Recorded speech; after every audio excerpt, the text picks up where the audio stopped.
Baik, bismillahirrahmanirrahim. Assalamualaikum warahmatullahi wabarakatuh.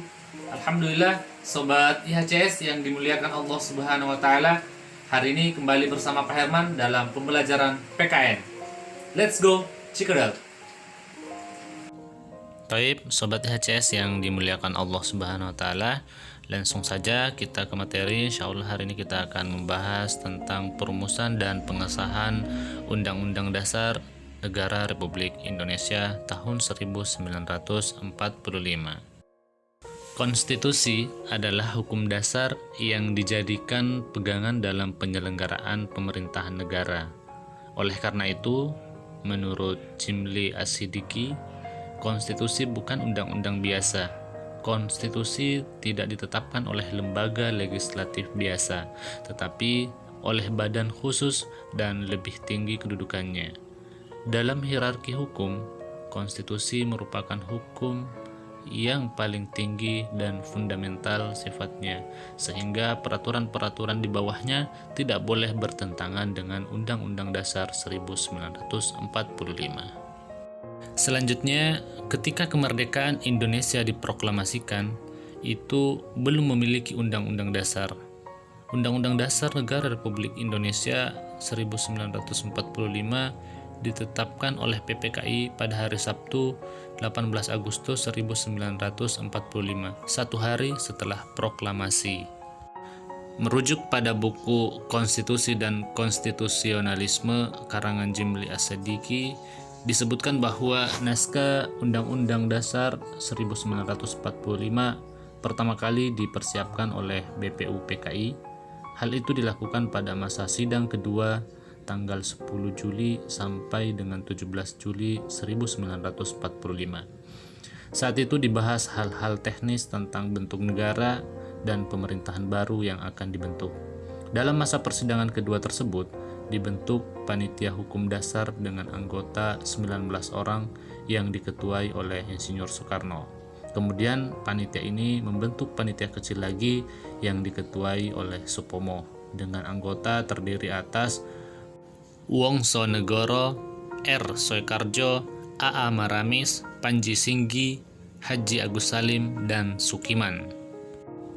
Nah, seperti Sobat IHCS ketahui bahwa di pertemuan sebelumnya kita telah membahas tentang perumusan Pancasila. Itu dibahas di sidang BPUPKI yang pertama, kemudian di sidang BPUPKI yang kedua ini itu membahas tentang perumusan Undang-Undang Dasar 1945. Nah, bagaimana tahapannya? Kali ini kita coba jelaskan dari tanggal 13 Juli 1945. Pada saat itu, panitia kecil perancang Undang-Undang Dasar berhasil membahas beberapa hal dan menyepakati antara lain ketentuan tentang lambang negara, negara kesatuan, sebutan Majelis Permusyawaratan Rakyat, dan membentuk panitia penghalus bahasa yang terdiri atas Jaya Diningrat, Salim, dan Supomo. Rancangan Undang-Undang Dasar diserahkan kepada panitia penghalus bahasa. Kemudian selanjutnya pada tanggal 14 Juli 1945, BPUPKI mengadakan sidang dengan agenda pembicaraan tentang pernyataan kemerdekaan. Panitia perancangan undang-undang melaporkan hasilnya. Pasal-pasal dari rancangan Undang-Undang Dasar berjumlah 42 pasal. Dari 42 pasal tersebut, ada 5 pasal masuk tentang aturan peralihan dengan keadaan perang, serta 1 pasal mengenai aturan tambahan. Kemudian selanjutnya pada tanggal 15 Juli 1945 dilanjutkan dengan acara pembahasan rancangan Undang-Undang Dasar. Saat itu Ketua Perancang Undang-Undang Dasar yaitu Soekarno memberikan penjelasannya tentang naskah yang dihasilkan dan mendapatkan tanggapan dari Muhammad Hatta. Nah, lebih lanjut, Supomo sebagai panitia kecil perancang Undang-Undang Dasar diberi kesempatan untuk memberikan penjelasan terhadap naskah Undang-Undang Dasar. Penjelasan Supomo antara lain menjelaskan betapa pentingnya memahami proses penyusunan Undang-Undang Dasar.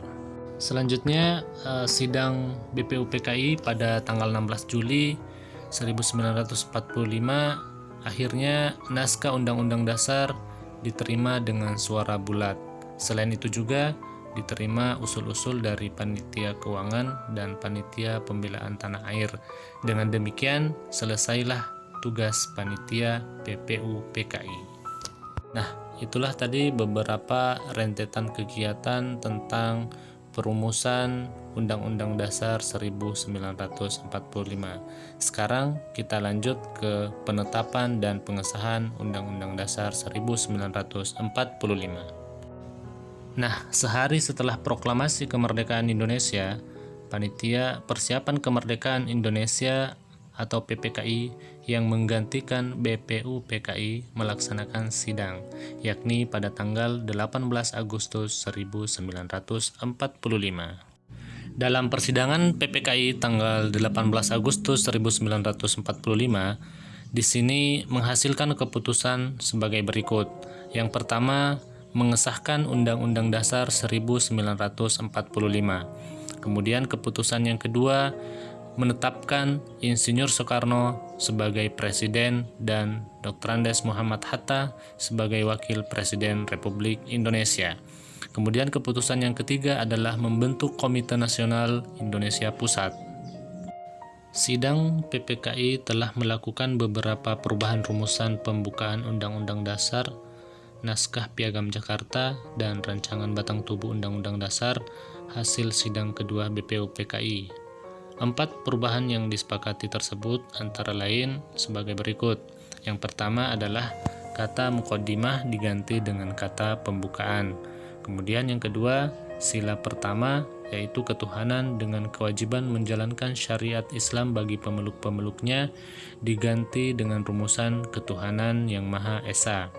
Kemudian yang ketiga, perubahan pasal 6 Undang-Undang yang berbunyi Presiden ialah orang Indonesia asli yang beragama Islam menjadi Presiden ialah orang Indonesia asli. Nah, yang keempat, pasal 28 Undang-Undang Dasar 1945 yang berbunyi negara bersandar atas ketuhanan dengan kewajiban menjalankan syariat Islam bagi pemeluk-pemeluknya diganti menjadi pasal 29 Undang-Undang Dasar 1945 yang berbunyi negara berdasar atas ketuhanan yang Maha Esa.